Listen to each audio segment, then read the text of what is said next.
माहूरचे लोकप्रिय आमदार भीमराव केराम यांच्या प्रयत्नांना यश मिळाले। केंद्र शासनाच्या भांडवली गुंतवणुकीसाठी विशेष सहाय्य योजनेअंतर्गत माहूर शहरात भव्य व्यापारी संकुल व सुसज्ज वाहनतळ विकसित करण्यासाठी 19,76,31,00,000 रुपये इतक्या भरीव निधीस मंजुरी मिळाल्याची माहिती नगरसेवक तथा भाजप शहराध्यक्ष गोपू महामुणे यांनी दिली। या विकास कामास प्रशासकीय मान्यता मिळाल्याने निविदा प्रक्रिया सुरू झाली असून लवकरच प्रत्यक्ष कामाला सुरुवात होणार आहे। त्यामुळे शहरातील व्यापारी वर्गाला अनेक अडचणींना सामोरे जावे लागत होते। आता या निधीमुळे अत्याधुनिक व्यापारी संकुल उभारले जाणार असल्याने व्यापारी वर्गात समाधान आणि आनंदाचे वातावरण आहे। माहूर हे 3.5 शक्तिपीठांपैकी एक महत्त्वाचे श्री क्षेत्र असून येथे श्री रेणुका माता मंदिरासह इतर धार्मिक स्थळांमुळे दररोज हजारो भाविकांची गर्दी असते। मात्र सुस्थितीत व्यापारी संकुल आणि नियोजनबद्ध वाहनतळ नसल्यामुळे भाविक नागरिक तसेच व्यापाऱ्यांना पार्किंग व दैनंदिन व्यवहारात मोठ्या अडचणींना सामोरे जावे लागत होते। नवीन व्यापारी संकुल व वाहनतळ विकसित झाल्यास शहरातील वाहतूक कोंडी कमी होण्यास मदत होणार असून भाविकांना अधिक सोयी सुविधा उपलब्ध होणार आहे। या महत्त्वाकांक्षी प्रकल्पामुळे माहूर शहराच्या सौंदर्यात भर पडणार असून स्थानिक व्यापाऱ्यांना व्यवसायासाठी योग्य सुरक्षित जागा मिळणार आहे। तसेच पर्यटन आणि धार्मिक विकासाला चालना मिळणार असल्याचे मत नागरिकांकडून व्यक्त होत असून या विकासासाठी भर पडत असल्याने विकास पुरुष आमदार भीमराव केराम यांचे शहरवासियांच्या वतीने नगरसेवक तथा भाजपचे शहराध्यक्ष गोपू महामुणे यांनी विशेष आभार मानले आहे। भांडवली आर्थिक गुंतवणुकीच्या अंतर्गत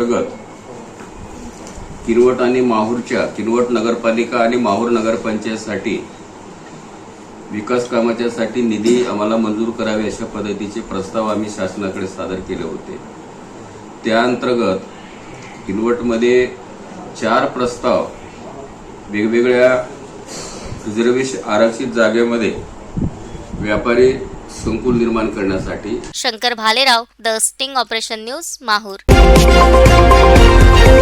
द स्टिंग ऑपरेशन न्यूज, सत्याचे दुसरे नाव, अन्यायावर लेखणीचा घाव।